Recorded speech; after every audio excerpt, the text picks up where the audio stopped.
30 जानेवारी रोजी ड्रायडेच्या दिवशी घोडेगावमध्ये अवैध दारू विक्री करणाऱ्या 2 व्यक्तींना डोंगरे हॉस्पिटलच्या परिसरामध्ये पोलिसांनी ताब्यात घेतले। स्कॉर्पिओ गाडीमधून ही अवैध विक्री सुरू होती। या कारवाईमध्ये 15,644 रुपयांच्या 299 दारूच्या बाटल्या जप्त करण्यात आल्या। 30 जानेवारी रोजी ड्रायडे असतानाही अवैधरित्या दारू विक्री करत असल्याची खबर घोडेगाव पोलिसांना लागली। घोडेगाव येथील डोंगरे हॉस्पिटलच्या परिसरामध्ये 2 व्यक्ती एका अनोळखी व्यक्तीस दारू विक्री करत असताना त्यांना आढळलं। पोलिसांनी तेथे छापा टाकून त्या 2 व्यक्तीस ताब्यात घेतले। देशी आणि विदेशी अशा दोन्ही प्रकारचे दारू विक्री स्कॉर्पिओ गाडीमध्ये चालू होती।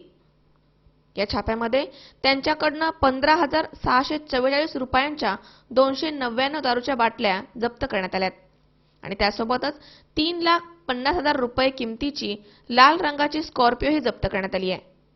सहाय्यक पोलीस निरीक्षक मारुती खेडकर यांच्या मार्गदर्शनाखाली सहाय्यक पोलीस उपनिरीक्षक किरण भालेकर, पोलीस हवालदार MS भोजणे, MM Sarode, BS काठे, PS Waghole, NM सांगडे, SB मुंडे, MP गौरी शिंदे या सर्व टीमकडून ही कारवाई करण्यात आली आहे।